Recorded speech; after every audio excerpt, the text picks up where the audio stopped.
This podcast is brought to you by Delta Neural Health, located in Columbus, Ohio, where non-invasive, personalized care is revolutionizing the way we approach complex neurological issues. With cutting-edge techniques in functional neurology, functional medicine, and chiropractic care, we're leading the way in managing conditions like concussion, dizziness, brain fog, anxiety, POTS, attention, and more. To learn more, visit our website at deltaneuralhealth.com. Hey everyone, welcome back to the Neural Health Broadcast. I'm your host, Dr. Joseph Kappas, and today I'm pleased to be joined by Dr. Patrick Porter. Thank you for joining us today, Dr. Porter. It's great to be here. Thanks for having me. Yeah. Yeah. So Dr. Porter is most well known, I think, for his work with the BrainTap device. You also have books and lots of research. So I'm really excited to pick your brain about what you're doing for other people's brains. So Sure. Yeah. Started with my brain, then moved on to everybody else's. that's So right. we'll go. Well, let's get right into that then. Can you tell us a little bit about maybe your story and how you got so interested in the brain and helping others? Sure. We have to go back in time a little bit, back to the 70s. My dad went to a Silva method training because the church came over and said, "Hey, Michael, we can help you stop drinking if you just learn how to relax." And Mhm. at first he was a little rebellious, but that night he learned to relax with something called the Silva sound, which is isochronic tones. We didn't know that at the time. We Mhm. thought Jose Silva created this specialized sound. And what it did, it synchronized his brain to alpha, and he realized that he was drinking to calm down. Well, that was good enough for him, so he brought it back to the family. There were 9 of us. We Mhm. started doing that type of meditation every night as a family, and it changed the way that I looked at the world. And I went to school for electronics. So when people look at it, they go, "Why would somebody who has a psychology degree have electronics?" Well, I wasn't going to actually do what my dad did because usually we try not to do that. But what happened was, while I was going to college, I kept helping him out with the seminars in Lower Michigan, and I kind of got bit by the bug of training people. And I had clinics that I ran 108 locations called Positive Changes for about 27 years. I sold that company and I started helping chiropractors at first because of my relationship with Parker University down in Dallas, Mhm. and doing what we called chiro spas, because medical spas were going up all over the world, but chiropractors were kind of left behind. And I believe that they are in our world the first biohackers, because over 100 years ago they were doing things that other people weren't doing with the nervous system. And I get accused of being a chiropractor all the time, which isn't a bad thing because I talk about the nervous system. Mhm. I personally, in my 40 years of doing this, don't think we have a mental health problem in the world today. We have a physiological problem, Mhm. and that physiology drives behavior because it Mhm. it it basically runs emotion and runs other programs. So we need to work both physiology and psychology, or we're not going to get a good brain connection. Right. So over the years, I've written 11 books. Um, Now we have over 4,000 clinics using BrainTap, so we have a lot of clinical research, but also we have 9 different uh, tier one colleges in universities around the world that are doing research on brainwave entrainment in such areas as ADD, ADHD, stress resilience, fibromyalgia, overcoming opioid addiction, as well as weight loss and other things that we do. So, and it's all the research, the 72 peer-reviewed journals that are published on PubMed are all about our device, Mhm. not somebody else's science. We created the whole science. So back in Mhm. 1986, when we invented the first portable light and sound machine, nobody was doing frequency medicine. Now it's everywhere. And because of the internet, we have instant heroes because they read a book and then on Saturday and then on Monday, they figure out how to market it and train it. But we've tested everything in the lab. So when we talk today, I'm not expecting anyone to believe what I'm saying. This is science. Save your beliefs for Sunday morning. This is all verified. You can get all the verification you need in the science literature, and we are far more capable of expanding our consciousness as well as our energy systems in the body. Mhm. We'll talk a little bit today about the electron transport chain, which everybody forgets. They always talk about downstream, but everything is downstream from the electron transport chain. Chemical system follows the electrical system. So we can kind of get into that a little bit and why it's so important for the brain. That's right. Well, can we you mentioned brain entrainment, right? And that's Mhm. the main way that brain tap helps and operates, correct? Can you Yes. define that for our listeners who've probably never Yeah. heard that before? Sure. So right now, as we're sitting here, and if you're listening to us, you are being entrained. Mhm. It doesn't have to be BrainTap. Everything in your environment is being mirrored by your mirror neurons. They're in every cell of your body. And this is something that now is tied to your epigenetics. So every 40 seconds, your DNA is rebraiding based on your environment, not only Mhm. your internal environment, but your external environment. Mhm. That's why when we go near the ocean, we will resonate to 10 hertz frequency because a body of water resonates at 10 hertz frequency. This happens to be alpha. If we Mhm. go to a mountaintop, our brain will start resonating at 7.8 hertz frequency. This happens to be theta. Mhm. Around the world, when we were nomads, we would go to these different levels, maybe daily, but at least weekly, and get these different brainwave states. What we did is we started using first sound because there was no LEDs when I started. There was no neuro Mhm. anything. Somebody says, "Did you go to college for this?" There was no college giving this back in the 70s and 80s. Mhm. I'm middle aged right now. I'm 65. So when you think about what's going on in someone's life, what we now know because the science can validate it is that our brain responds to auditory, visual, and kinesthetic signals from our environment. Mhm. Everything is giving off energy in the Mhm. form of resonant frequencies. The Mhm. screens we're looking at, the phones we use, the walls we're in, the lights we're using, everything in the universe is teeming with energy and vibration, and it's throwing off codes that our body is interpreting. So what we did, we started first with candles because again, my background's a psychologist, so we were looking at how could we relax people. We're using skin temperature, respiration, heart rate, these kind of things, biofeedback more than neurofeedback. And we noticed that when somebody would be looking at a candle, they call it a jyoti meditation, that Mhm. their brain would naturally sync to 10 hertz. Well, we now know that all fires burn at 10 hertz frequency. Mhm. That's why when you're outdoors or you're in a romantic getaway and you have a fire burning, you Mhm. start to create acetylcholine and all the other neurotransmitters that have you Mhm. happy and feeling good. And Mhm. maybe you even get lucky because everybody's feeling good. You're in that field, if you will, of energy. So Mhm. what we did is we went from using a candle to LEDs because we can't move the fire burns only at 10 hertz frequency. It doesn't burn at any other. It doesn't Yeah. matter how raging it becomes, it still only burns at 10 hertz. Mhm. So but with an LED through retinal flashing, your eyes are closed. Those mirror neurons are going to match that environment. It's not going to, your brain doesn't discern, are you near the water? Are you not? It only discerns the frequency. And Mhm. that it's called first attention. So our first attention is what's closest to us. So Mhm. if we wear goggles like our BrainTap headset, then Mhm. that retinal flashing will cause the frontal lobe to tune.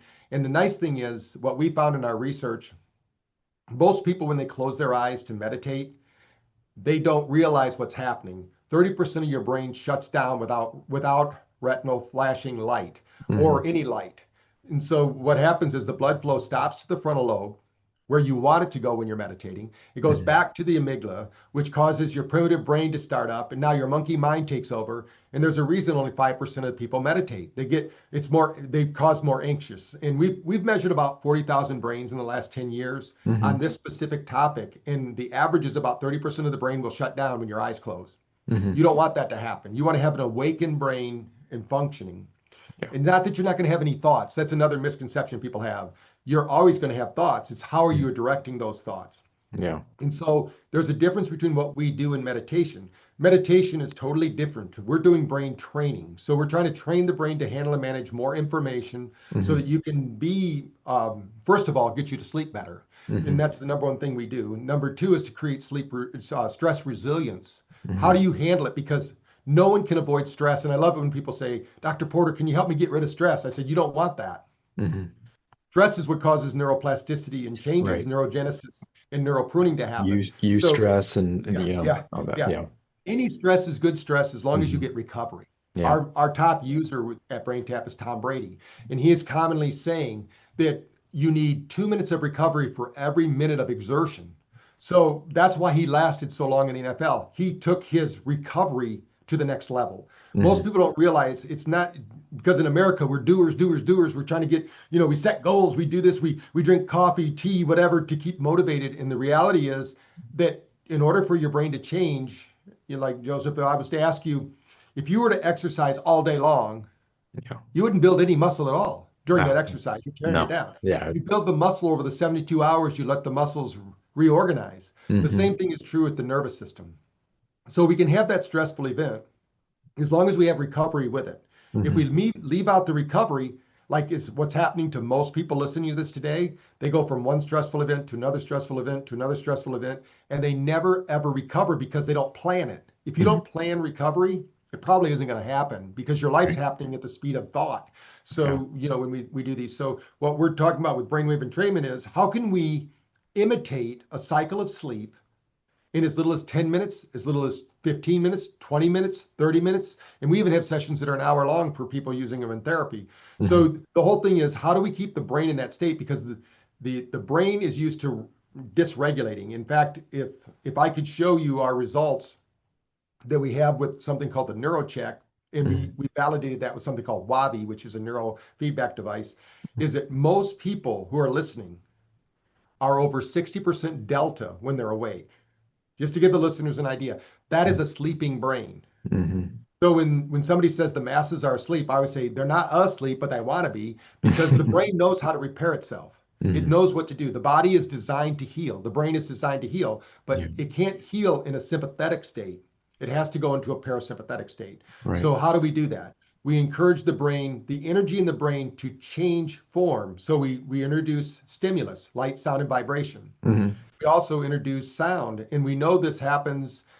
Like Bruce Lipton, who's one of our teachers at Quantum University. I'm also the dean of brain-based medicine there. We bring him out all the time. And back when nobody was talking about epigenetics, he actually discovered that language changes 3,200 gene expressions. So I love it when people say, I don't want anybody talking to me. Well, your best thinking brought you here. So Yeah. congratulations. But just like a computer, my best thinking with this computer 5 years ago isn't the best thinking I have with this computer today because they've upgraded the software. So we need to be the ones responsible for upgrading our own software. And it's Mhm. really an operating system. So when we have to fight or flee, we want to be able to get in that high beta alpha range where we can make cognitive choices and make the best decisions, but not Right. overthink the situation. Right. But when we're done with that, like Michael Tyson says, everybody has a plan till they get hit. Mhm. Most people they get hit and then they try to figure out why they got hit. It doesn't matter why you got hit. What Yeah. matters is how do you recover from that and how do you learn from it. And it's something I learned just about 3 months ago. Somebody sent me a YouTube video of this kid just got done with a soccer tournament. They took sixth place, and he's all excited. And you're thinking, "Wow, six!"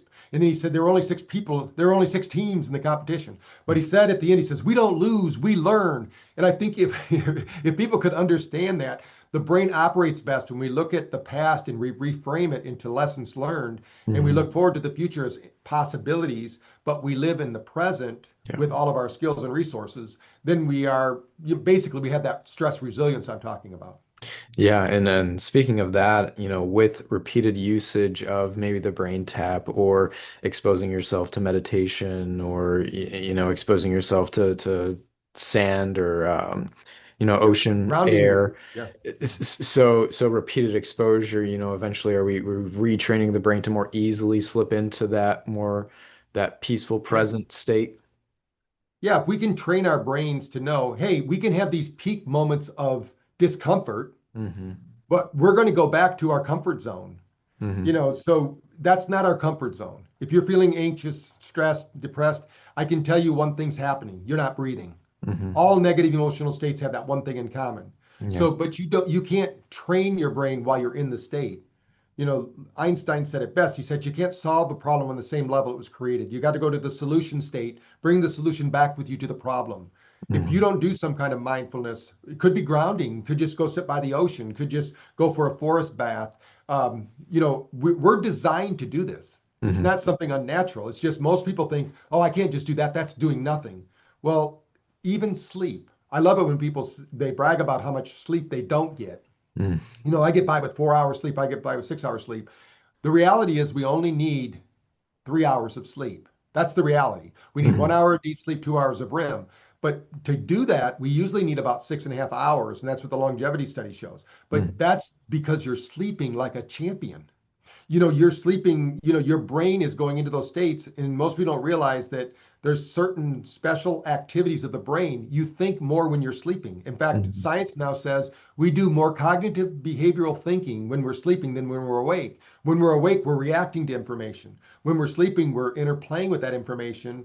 And based on our past behaviors and attitudes, our beliefs, and what we want our future to be, It's using that REM sleep to organize all the data from the day to say what's useful, what isn't useful, and building out a timeline for you to follow. Now, if that timeline gets followed, you're happy because things are happening in an order. But if they're Hmm. not happening, you become unhappy because there's a saying that all unhappiness stems from unfavorable comparisons.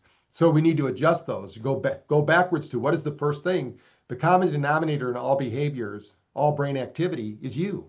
Hmm. So what are you doing? It's not something we can't look at life as if it's happening to us.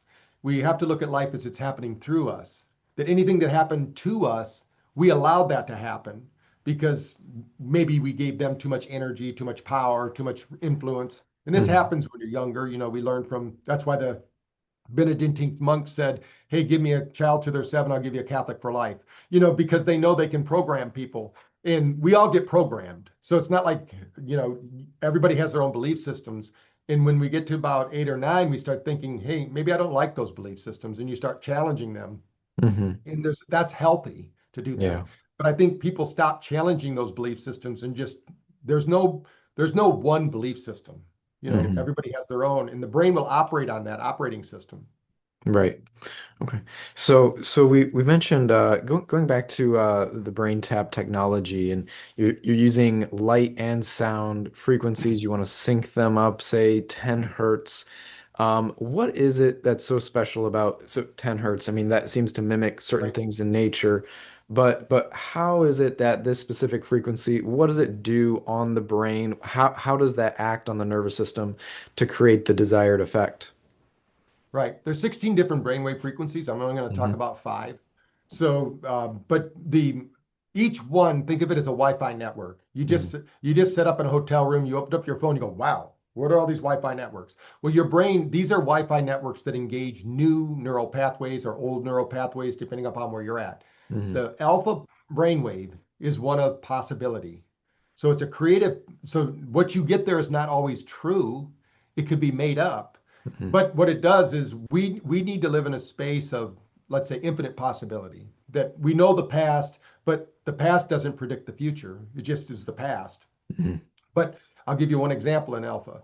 We did a study in Northern California, in Southern California, I'm sorry, in Orange County with a Dr. Joquita Handy, and we were studying autistic children. And what we know about autistic children is they lack the alpha brainwave, and almost all of them are less than 2% alpha. You should be 30 to 35% alpha when you're awake. Hmm. So they didn't speak, they were nonverbal. Hmm. Within 30 days of using BrainTap once a day for 10 minutes, 90% of them were speaking because your speech pathways only open up with alpha. This is Hmm. why when people get stressed out or nervous before they speak, they stumble over words, they don't know what to say. They did really well in the mirror before they got in front of the group, but as soon as they got in front of the group, the stress took over. Stress collapses that brainwave, and more specifically, there's a brainwave between alpha and beta called SMR, sensory motor rhythm. Hmm. This is the one that's most important as we age. And just to give you another example, we did a study with Dr. Kelly Miller in Florida. He wrote the book called Saving Your Brain. And what we did, and that study is now at two different studies in Seminole College and in Brazil at Unisol University, the largest university in Brazil. And we're proving out that within 6 weeks, we're able to increase not only the alpha frequency, it has to do with brain voltage. Dementia only happens in a brain that is functioning at less than 7 volts. If we want what we did in all the studies, and we've had over 100 people in that study now, once their brain voltage gets above 7, they no longer have dementia symptoms. Now, we're not medical doctors, so we can't say they don't have it anymore. Of course, if they went back to their same lifestyles, eating the same way, sedentary lifestyle, they're not exercising, not building muscle, all those things, they'll probably revert back. But what we found was that it's all an energy equation. If they get down to 4 volts, it takes a little more than BrainTap. It Hmm. takes lasers and it takes maybe red light caps and other things, but our doctors know what to do when they see that. But Hmm. that's because the brain, over time, because of just cognitive load and stress and maybe poor eating their whole life, and then they wonder why their brain isn't working. But I Hmm. can tell the listeners right now, in all the research I've done, I travel all over the world. I'm going to be going to India again next week. And I've never seen an ancient culture that kept the wisdom of the tribe with the youngsters. They kept them with the elders. Hmm. That means our lifestyle must be causing us cognitive decline. It's not anything about these physical bodies haven't changed in 200,000 years. So the only difference is this brain was not designed for the stress load that we're receiving on a day-to-day basis. So that's why I'm talking about periods of recovery. Of Hmm. course, diet has a lot to do with it. You can't outthink a bad diet. And Hmm. movement has a lot to do with it. Movement is, think of it as lotion for the nervous system. It gets the nervous Hmm. system flowing. And then you have to do some kind of practice. It Yeah. doesn't have to be brain tap, but you have to have some kind of practice. And maybe we'll get into three different practices of breath work that I think are key for every Sure. person that's not a breath work expert. I mean, there's Hmm. hundreds of breath work that you can do, but there's Hmm. three that I find that move the needle for the average person that they can do in their home without costing them a dime. Yeah. Yeah. I'd love to get into that. Sure. Yeah, let's talk first. In the morning, we need SMR. Hmm. Okay, when you wake up in the morning, you shouldn't need coffee when you first wake up. This is one that's not a favorite for everybody to hear, but coffee is the worst thing for your nervous system. I don't care what research you've heard, it's not good. We've Hmm. measured it and measured it. Now, I'm not saying don't drink coffee. I'm saying first thing in the morning. If you drink that cup of coffee first thing in the morning, you crush something that's really important called the cortisol curve. When you wake up, you should be a little nervous. It's a new day. You've never been here before. Hmm. You should be excited about what's going on. But what you should do, instead of grabbing that cup of coffee, is grab a large glass or two of water, put mineralized salt in it. Your brain has shrunk 3/4 of an inch while you slept. And it did that because the spinal fluid washes up through the spine into the skull, and the skull is actually breathing. And as it breathes during sleep, it's detoxifying. And just like Hmm. wringing out a rag that's full of toxins, your brain is doing that. It shrinks 3/4 of an inch. Now, it needs to be hydrated. That cup of coffee, if you drink 8 ounces of coffee first thing in the morning, that means you are now at a 24-ounce deficit for your body. You've now dehydrated your body even more. And one of the biggest problems we find with brain health is dehydration. Hmm. People are drinking sodas, everything but water. And even a glass of water, you should be sprinkling a little bit of mineralized salt in it because every cell of your body is like a battery and it needs that mineral. And most people aren't mineralized enough. So in the morning, you get up, have your glass of water, you do some SMR training, and you can do Hmm. that by doing a breathing technique. And the breathing technique is what we call a psychological sigh. And if you've had children, or if you remember back when you were a kid, mom and dad said, go take out the garbage and go, you give them that sign, they go, what's that sigh about? We call this a psychological sigh. Hmm. So what you'll do is you'll do this not with the family. They might think you're a little crazy unless you're going to do it all as a group. You do it in the bedroom before you leave, and you just breathe in. And you do that until you feel like there's no longer any angst in your body. And what will happen is your brain will regulate and you will actually stimulate that SMR brainwave. Now you're ready to go. Hmm. Now you go do your workout. Now, the reason you want to do the workout in the morning is that your muscles are already filled with sugar. Your body has done its job. At night, it balanced your pH. You're ready to roll. You're part of the food chain now, according to Hmm. your genetics. So the worst thing you can do is eat something or drink something that isn't water. There's no place for the sugar to go. So what happens, and also I don't recommend using alarm clocks that send off an alarm. You should change your alarm to something that is pleasant. You're arriving to Earth. If you use an alarm clock that sends off an emergency signal, like Yeah. that is going to trigger a cortisol response in the body. But Hmm. most importantly, it's going to trigger the glucagon in your liver, which is sitting there, and it's going to dump it into the bloodstream. Now, that means that now there's no place for that sugar to go. So your insulin is going to have to start the insulin pump. It's Hmm. going to circulate, it's going to take that sugar and put it all into the adipose tissue. And if you do that over time, you're going to create insulin resistance. So you're going to gain weight. There's no place, the cells actually go into what's called the cell danger response. There's no place for it to go. And it can't burn it enough because you're just laying there. There's Hmm. nothing going on. Yeah. So this causes a big problem. But let's say you don't do that anymore. You're going to get up, jump out of bed. You're going to drink your water. You're going to exercise. You're going to do your breath work. You're going to start your day. Hopefully you make it to 2 o'clock without any stimulants. Hmm. Because when Dave Asprey did all of his research on coffee, it wasn't in the morning. It was at 2 o'clock in the afternoon. And this is because of a psychological reason, but also a physiological reason. Our sun, MIT just proved this 20 weeks ago. They came out with a report that showed our sun presents codes to our body that our mitochondria receive and transmit to our body. These are called the circadian rhythm. Hmm. How does our body know what to do? It knows it because our sun. It's not Mhm. just because of a time clock internally, because that's what happens when we fly, and we can get into that later. But what happens is at 2 o'clock in the afternoon, for every person on Earth, wherever you're at in the world, at 2 o'clock, your temperature is going to drop 2 degrees. It happens to every person.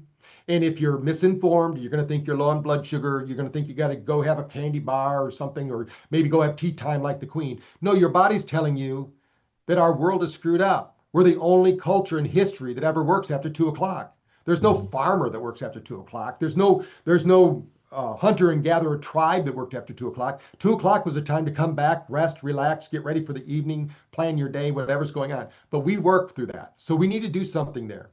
What we recommend you do is if you don't have BrainTap, of course, you have BrainTap, you can just listen to one of our theta or gamma sessions. But if you don't have that, what you want to do is sit on a chair where you're comfortable, and you Mhm. want to do what's called box breathing. Now, the reason box breathing is so important is they teach it to the Navy SEALs. And when I had Mhm. my office in Virginia Beach, Virginia, I worked with a lot of Navy SEALs. I said, what do you think when you're looking at that battleship and they say, hey, you 6 guys, go take on that battleship? They go, we're a little scared, but they taught us something. They taught us this box breathing. Because Mhm. what it does is, and I don't think too many people listen to this are going to have to go take on that battleship. They're going to be their life, whatever's happening. So this is a very simple breath. You breathe into the count of 4. You hold that breath for the count of 4. You breathe out to the count of, and visualize a box while you're doing it. Hold it out to the count of 4, and you continue that process for 2 to 3 minutes, or until you feel you will feel your nervous system shift. You will balance the parasympathetic and sympathetic system, and also your neurohormonal. There's 3 systems that need to be organized. Think of your neurohormonal as your biological system. That is your backup system. Most people are running their life by their backup system. They Mhm. get tired, they drink coffee. They need to go to bed, they take a pill. These are not good things. Remember, the Right. electron transport chain runs the system, not the chemical system. Mhm. Now, if you give the brain the opportunity to offload its work, it's going to do that for you. It's Mhm. going to it's going to become less effective. So let's say you do the box breathing, you do a brain tap, whatever you need to do. We did a study with Google and Microsoft, and they asked me after COVID. And this is actually published, and it's also a TED talk by Julia Arndt. She ran the study for us with Microsoft and Google. We went to them. They wanted to figure out, why are they having so much burnout with their programmers. Now, remember, during COVID, they were at home in their underwear doing programming. They were having the time of their lives. Then they said, Mhm. hey, you got to come back to the office. Now it's the pressure cooker. They got rid of all their health features at Google and Microsoft. There's no more health plans there. It used to be like this, but when they came back, it was work, work, work. They lost so much money, they needed to get them working. So what I told them was, I said, you got to take a 20-minute break in the middle of the afternoon. Oh, no way. We can't do that. I said, do we have enough people? We had over 30 people that said, yeah, I'll take the 20-minute break. So in 6 weeks, we went back, because at Google and Microsoft, they actually measure every keystroke. Mhm. So we had a measurement device. We found out the group that took the 20-minute break actually got 26% more work done, which meant, and they get paid by the work they get done. So by Mhm. taking a 20-minute break, our group got paid for a day and a quarter, while the other people grinded away thinking they're getting more work done, but they weren't really working because they didn't have that reboot in the middle of the day. Mhm. So that reboot is so important. Now, you don't have to do it at 2 o'clock exactly, especially if you're working for somebody else. Most of our doctors can take that break between 2 and 4 because it's a little slower in their clinics. But then we're going to move in. If you have to, before you get home or when you get home, do a 10, 20-minute session. You're going to be more present for your family. You're going to have more energy. You're going to have more life. You're not going to have to crash on the couch, grab a bag of potato chips and veg out or whatever's going on. Now, then the next thing is, how do we down regulate at night? Most people do not know how to sleep. They think they can watch a Stephen King novel or the news and go right to sleep. That's not the way it works. And I'm not going Mhm. to get into the whole sleep protocol, but there is sleep protocols out there. Number one thing is, 2 hours before sleep, start turning off lights. This signals to your brain it's time to go to bed. Stop all solid foods and drinking at least 2 hours to 1 hour before going to bed. Now, if there's emergencies, you have to eat because you think you do. You don't have to. I mean, there's something called intermittent fasting, and I try to do that every day, one meal. And I don't know what meal that's going to be because my day's busy. And if I just don't have time to eat, like today it was lunch, I didn't have time. I had back-to-back meetings, so I didn't eat. I'm still here. I still have energy Yeah. because we overeat. Most Americans especially overeat. But at night, when you're laying in bed, if your body has to digest, and we did a study with coal miners, this was in Australia. They never Mhm. see the light of day. So they don't have a circadian rhythm. Hmm. They go to work in the dark, they work in the dark, they leave in the dark. The average coal miner before we started our study, a 2 week study before we started our actual study, showed that they spent 10 hours a day in bed on average. Hmm. The average coal miner only got 1 minute of deep sleep and 2 minutes of REM. Oh, So wow. don't mistake being in bed for sleep. Yeah. So I always recommend if you want to do one thing for your health, get some kind of sleep metric. There's a lot of great ones out there from Whoop to Aura to all these different ones. They all work, but you got to stay with one because they're all different. They all made up Yeah. the numbers. Now, the difference between our device called NeuroCheck and all the other ones that are on the market is we went to the person who holds the patent on HRVs. We went to the people that started with the cosmonaut program. None of these other programs did it. They made up their own numbers. Ours is validated with science because we went to the science. We went to the people that created it. So, but I use an Aura ring because it's convenient. I can't measure it with my device. So get something. Even the Apple Watch will do it. Hmm. And what you want to look at is, are you getting an hour of deep sleep? Are you getting 2 hours of REM sleep? You're going to crush any sleep metric. Now, what we did with the coal miners is we did it two ways. We had them just listen to our app and do the headset. The Hmm. group with the headset, after 3 weeks, was sleeping better than 70% of all Americans. They were actually spending less time in bed getting better sleep. So they had more life. We actually gave them an average of 4 hours more a night to Wow. live their life. Yeah. So the group that just used the app because it didn't have the light stimulus, it took them 6 weeks. So you need to do now, if you don't have that, we've also proven that you can do something called the 4-8 breath. This Hmm. is this is a very easy breath. It's something you can do tonight, just especially if you have a sleep metric. Do this little exercise tonight. You breathe into the count of 4. You're going to trigger your parasympathetic system. So don't be Hmm. surprised if some negative thoughts come up or some fears and frustrations. That's okay. You have a 100 billion neural processor that will solve those problems, but not if you stuff them. Hmm. Let them flourish. Let them go. But then breathe out to the count of 8. And as you breathe out to the count of 8, think of all of the good things that happened to you. And if you don't remember them, make them up Hmm. because gratitude plays a big role in getting great quality sleep. We've already proven that. So breathe out to the count of 8 as long Hmm. or longer, and then breathe when you're done breathing out, taking all the time you need. Breathe in again to the count of 4. Breathe out to the count of 8. You're going to find you're going to have a magical night's sleep just with that one breath. Now, if you did all three, you're going to find now those will be the neurological breaks that your brain needs to reset, to reboot. Hmm. Think of your conscious mind like the old computers. For those that remember, we used to have computers that you'd be working away and it'd say, "You need to reboot. You're out of RAM memory." Hmm. Well, the conscious mind can only do so much information, and a lot of people mistake their conscious or what we call prevailing awareness, this memory that we have. They might not remember the keys. They walk into a room, they go, "I can't remember my keys. Oh, I'm having a senior moment." No, that has nothing to do with your senior moment. That has something to do with your conscious prevailing awareness. You can only do 7 ± 2 things. So if you've already got them, if you're all queued up, Yeah. you can't remember. You knew you went in there for something, but you don't remember what it was because something else bumped it out. Right. So these are all practices that we do. So I think if they practice those three, they'll see a significant change, number one, in their sleep profile, and they'll see how they respond to other people. They'll be more present, they'll be more relaxed and more cognizant. Okay. So that's the psychological sigh in the morning. That's the box breathing in the afternoon, and then the 4 by 8 breathing in the evening before bed. So just to Yes. summarize that for everyone. Yeah. Yeah. Awesome. Awesome.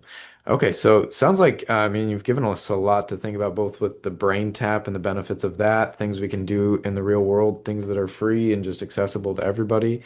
So if we apply these things to our daily lives, we should see better sleep, more relaxed, more presence, more life, quality of life, these sorts of things. Oh yeah, and you should see if you have an Aura ring or a way, a sleep metric that it measures HRV. If Hmm. most people listening to this probably know what an HRV is because it's one of the gold standards for neurological health, you'll see that score rise.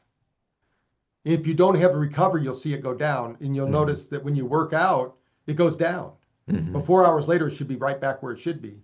I Yeah. mean, we did a test with Kansas City Sport, which is a professional soccer team. We Hmm. showed them if they did BrainTap after they're done with their session, their training session, they actually leave the training facility better than they arrived after 20 minutes. And so they Nice. put in a 20 station brain tapping room right at the facility in Kansas City that, Hmm. that they use, and they train soccer players from around the world. Yeah. That's awesome. No, that's awesome. Um, okay. And so, if somebody were wanting to get a brain tap for themselves, just something that they can, keep with them at their desk, keep it re really streamlined, how would they go about getting one? Well, what I usually recommend, obviously they can do that. They can go to braintap.com. They'll see everything there they can purchase. But there's also something there for those people that want to take a baby step. They can go there, they can download the app for free for 14 days. No charges made until the 15th day. So if you don't like it, 70% of people that do that purchase the program. And we only have 1% of the people, they call it a churn, that ever leave. So we have people from 2018 still buying it today because we give them a training protocol and the whole family can use it. So it's something that you can use for little Jimmy or Sally for school, or you can use it for your sports. We have sports protocols, or you can just use it for your everyday life. If you're into being an entrepreneur, we have a whole program I did with Think and Grow Rich with the Napoleon Hill Foundation based Hmm. on that book. So there's all sorts of different, we have over 3,000 sessions. So we probably have something for you. We have a great search feature. So if something's going on in that 14 days, you get access to the whole library. Just try it out.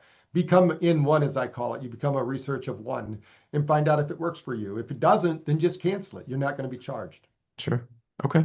Okay, very good. Okay. Any last words of advice for those who are listening to this and are really starting to resonate with all the benefits that you've listed? Yeah, I think one thing I'm sure that your audience is more up to date with this than most is that your nervous system isn't fixed. Whatever brought you here, congratulations. Hmm. You can upgrade that at any time. And this is one method to do it. It's an easy method, it's simple. And we have 120,000 users, so we know it's working out there in the world. So, Hmm. give it a try. Whatever the past has brought you is just the past. It's just information. Let's start looking forward to the future and know that you're greater than other people have told you about. You have a nervous system that is very adaptable and can be trained. And hopefully we gave you some tips today to start training that. I think so. I think definitely so, Dr. Porter. So I appreciate you taking the time to talk about the brain tap with us, to talk about other things that folks can do right now today. This has been excellent, and I really appreciate you coming on today. Okay, thanks for having me. Look forward to the Yeah. next time.